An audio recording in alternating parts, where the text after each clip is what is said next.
I, 56 male, have 2 children with my ex, a son, 32 male, and a daughter, 27 male. When they were kids, I had joint custody with my ex and had to pay child support to her. My son and I have always been much closer, and my daughter has always been closer to my ex. My daughter reminds me of my ex in many ways and has the same shrewd manipulative tendencies. I paid for my son's university expenses, but was not willing to do exactly the same for my daughter. I told my daughter I could pay for it, but to protect herself, she would have to sign a notarized contract. This contract would be beneficial to her, and I do not want to go into legal specifics, but it means that I would help her with university expenses up to a certain amount if she asks, and that later, after she finishes her undergraduate studies, at any time in her life, I would be allowed to ask her to pay me a large amount of money based on her net worth and the years that have passed. There is a maximum cap.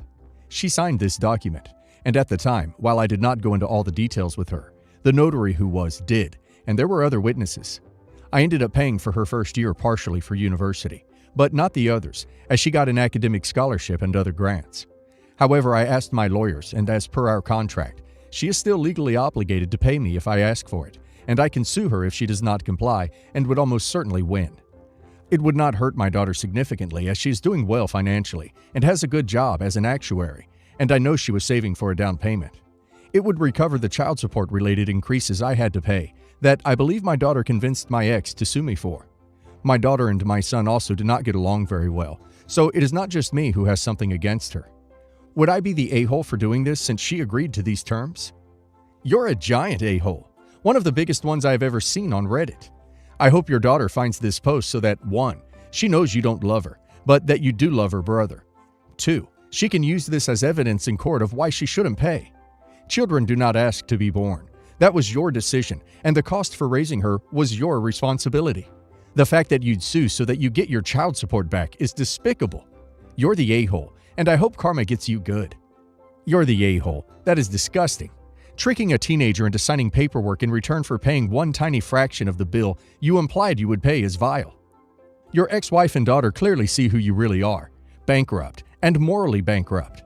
If there is a shred of decency left in your black and withered heart, walk away and never see the poor girl again. Yes, you would be the a-hole for suing your daughter for the money she owes you according to the notarized contract she signed.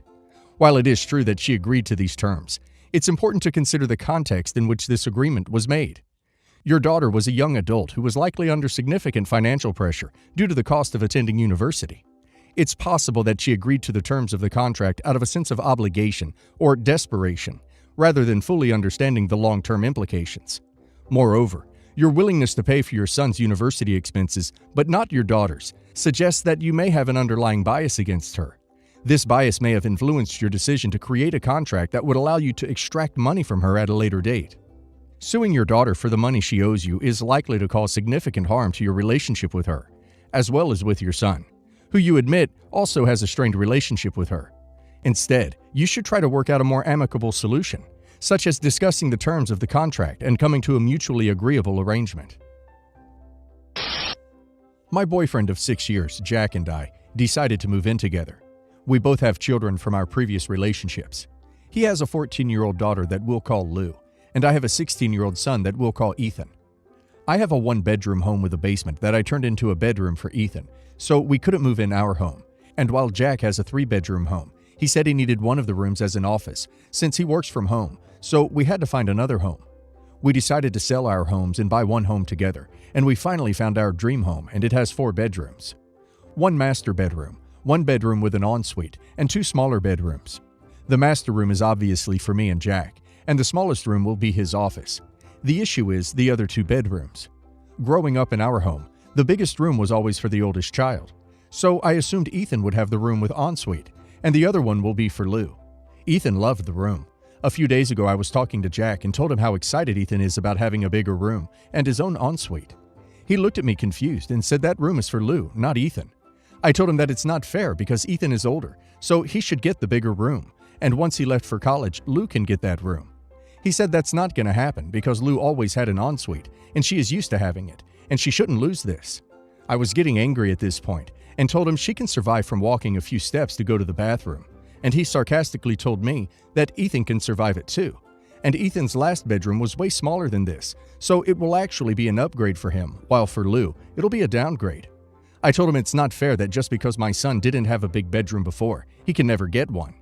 To make matters worse, I was talking about buying new furniture for Ethan's room, since his furniture is too old, and asked him if he could help me a bit, and he told me he is planning to buy new furniture for Lou too, because this whole situation is very difficult for her, and he wants to make her feel better. He offered that he could buy new things for Lou, and Ethan can use Lou's old things. I blew up at him, and asked him if that's how much he cares about my son. He gets the smaller room and the old furniture, while his daughter gets the bigger room and the new furniture. He thinks I'm an a-hole for expecting his daughter to suffer for my son, but I don't think that is suffering.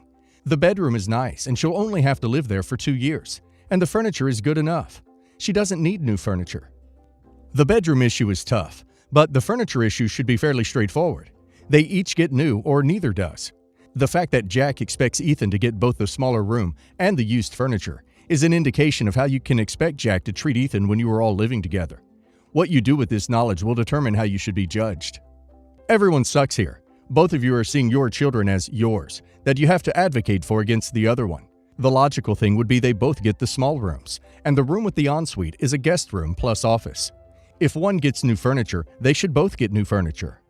The solution here is to make the ensuite the office and give the 2 other rooms to the kids. Whoever wouldn't get it would see it as proof of favoritism, and let the kids have a budget to redecorate and make it their own. But I agree. Your husband is trying to get a better deal, even if you both invested in the house. Ethan may not have had an ensuite before, but he had extra privacy, so he too is losing there. Not the a-hole. My daughter, 31 female, left our country and married a wealthy man, 36 male. She moved to another country in North America and has cut all contact with me, 56 female. She still talks to her brother sometimes, but she communicates mostly with my sister and my mom. When her dad died, she was living with my aunt while I worked abroad. I visited my kids every 2 years.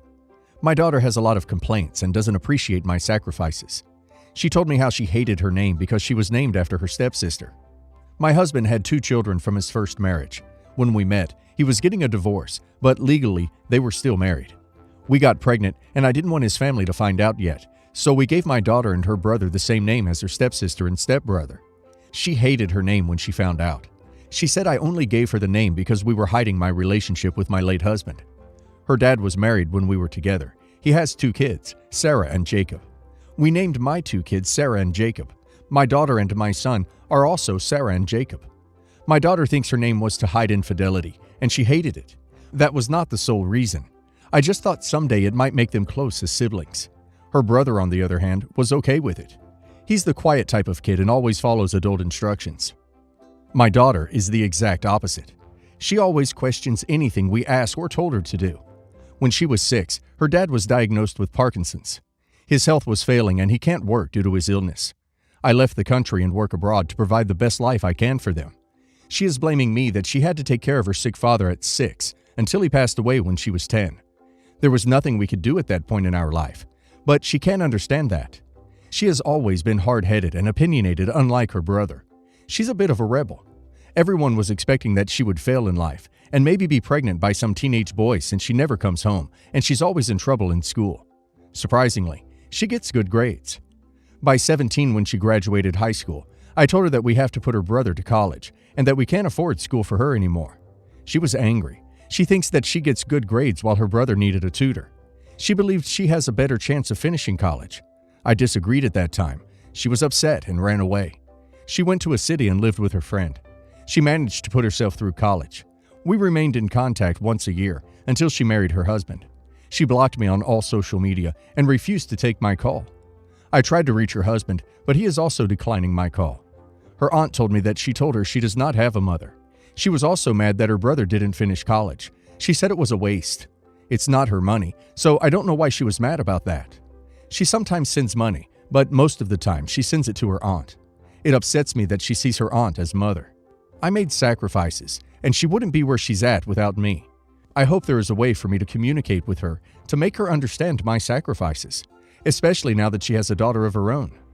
Edit. I believe that putting her brother to college instead of her motivated my daughter to do well in life. She has achieved her dreams. I don't believe she would have if I financially supported her at that time, since she was a really bad teenager when she was young. Edit. Just to clarify, in our culture, it's expected for a son to finish college. We expected our daughter to marry well as their husband will take care of them. My daughter has always been too liberated and does not want to conform to cultural norm. She married an American and became more Americanized. She has stopped helping me financially since marrying her husband, whom I believe was the reason she stopped talking to me. I wish I could turn back the time and had put her to school instead. You were a cheat and a liar, used her as household labor, disrupting her education and social growth in a traumatizing situation as a young child, and now claim ownership of her success because you went and burned her education to the ground out of favoritism. How can she think you were a bad mother? It's inconceivable. A fair baby who was given the same name as her stepsister for disturbing and selfish reasons, who also dealt with parentification, a form of child A by modern standards, at the age of 6. And on top of that, you talk about her in the most despicable ways throughout your entire post. Plus, you favored her brother over her. All I know is I'm so happy to hear she is living her best life, and so grateful she realized how toxic her childhood was and went no contact so she can move on in a healthy way. First, why do you have the need to say she married a wealthy man like it was her best accomplishment? I hope you're not trying to mend your relationship with her so you can guilt her into taking care of you. Whatever happened to your husband's family? They weren't available to help him out while you worked abroad? You leaving her to take care of her dad could have been avoided if he had a relative to help out. I think you should let her be, and let her talk to you on her own terms. My wife and I have been hit badly by the virus. She worked in the restaurant industry, which meant no work until 3 months ago, and I'm a landscaper, which also took a big hit because people in my area started doing it themselves, and I didn't qualify for unemployment. She looked after our children while I did food delivery and some landscaping, and recently I found work at a warehouse, evening shift, and she's going back to work at her previous employer, which is also evening shifts mostly. That means our sons, 4 and 2, have to be with a babysitter. Our old babysitter isn't working anymore, and also the money we make barely ever pays for one, so it's probably cheaper for my wife to quit and take care of them than hire one. My mom and her parents live in another state, and we are struggling financially. My sister moved to be in-state after her work let her move online, so she could babysit a few times a week on the weekends or during the evenings, because my wife works evening service mostly, but she refuses to do it. My sister lucked out with her career and is making 6 figures without children, so she has been able to live large. And I asked her to do some babysitting, and that while we couldn't afford to pay her now, we should definitely help her in the future with childcare and other things. She basically said she isn't interested and dismissed the difficult situation of my family. I'm angry that she won't step up a little when her own family is struggling to pay the bills and can't find a babysitter. I told her she can't expect any help from us if she won't put any forward, and she snidely told me she doesn't need help, and I'm always the one relying on her. She has been salty towards me since we borrowed $8,000 to buy a car a few years ago, and we paid her back $5,000, but it took us more time than agreed on because my wife got surprise pregnant, and we couldn't pay her back until we were sure we could pay for the baby. By the time we offered her the rest of the money, she refused to accept it, but also she has told me she doesn't expect anything from me, and likewise, not to expect anything from her. $3,000 to disown her own family over money troubles is ridiculous in my opinion, but it seems she still hasn't forgiven me for that. I've apologized to her multiple times, but she has refused to be involved with her nephews. You're the a-hole. More specifically, you're a mooch. You didn't ask your sister to babysit. You expected her to. And when she declined, you threatened her, and now you're sad that you have no leverage. Unemployment is at an all-time low, and restaurants have been open for more than the last 3 months. Your excuses are weak. Take responsibility for your own family. If you can't afford childcare, you and your wife can work opposite shifts. Landscaping is rarely a night job, and bars are open late. You two can manage. You're the a-hole. Your sister is not a babysitter at your disposal. She has her own life, and you should accept it. You even borrowed money from her you didn't totally repay back, and you wonder why she doesn't want to help you. You're the a-hole. Unfortunately, your lack of family planning doesn't have anything to do with your sister. She is making 6 figures by her own effort, and doesn't have children likely due to not wanting to plan her time around watching children. It would be nice if she could offer some time to help you, but you are never entitled to her time. My 18 male, sister, 23 female, has always been insecure about her nose, and after having graduated college earlier this year, got a well-paying job and decided to get rhinoplasty. I saw this as pointless. In my view, when somebody's insecure about a particular feature, that feature is a symptom, not a cause. As in, insecurity is a mindset of not accepting yourself unless you meet some artificially constructed definition of perfect you and society have made up. Hating a certain feature is just a symptom of that inability to accept yourself. And even if you fix that particular thing, the mindset remains. It's impossible, or at least near impossible, to be 100% perfect. So there will always be something else that pops up for you to be insecure about, and on and on. You don't treat an illness solely by going for the symptoms. You go for the root cause, or else the illness will persist. Same goes here. The solution isn't getting rhinoplasty. The solution is to fix one's mindset. So I considered her rhinoplasty a waste of money, since in the long term it would only do so much. She got upset when I told her, and said I was a kid and didn't know anything. I responded that she had always wanted to visit South America, so she could have done that instead of rhinoplasty, and I could guarantee that the satisfaction from the rhinoplasty would fade, and she'd find something else to be insecure about soon. This upset her, but it's been a month, and I was right. Now she started obsessing over her eyes being the wrong size, and wants surgery for them too. I told her what I told her out of worry for her, but she thinks I'm the a-hole for not letting her go about dealing with insecurity in a way that ultimately will only harm her, not solve the problem, and waste a lot of money. You're the a-hole, no doubt, for all the babbling you did about how you feel. Your sister's choice to have surgery is only about how she feels. She made the right choice that was in her own best interest. You were utterly rude and disrespectful to make the comments you made to her. You get to make your own life choices, but you don't get to judge other people's decisions. And you are 100% wrong, by the way. Insecurities about oneself can cause great harm to a person's mental health status. By making such ignorant judgments on others, you are turning a blind eye to the soaring statistics of S, often linked to mental illness, particularly depression. So your sister was right. You are a kid and don't know anything. You're the a-hole. You're entitled to your opinion, but stop trying to act as if that one high school psychology class that you took made you an expert on the human psyche. You're wrong. And using your same rationale, no one should ever wear makeup, get braces, color their hair, etc. You're the a-hole.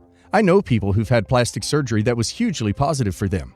But even if you were correct, you would be the a-hole because it isn't your place to comment or criticize. You come off as self-righteous, mean-spirited, and obnoxious.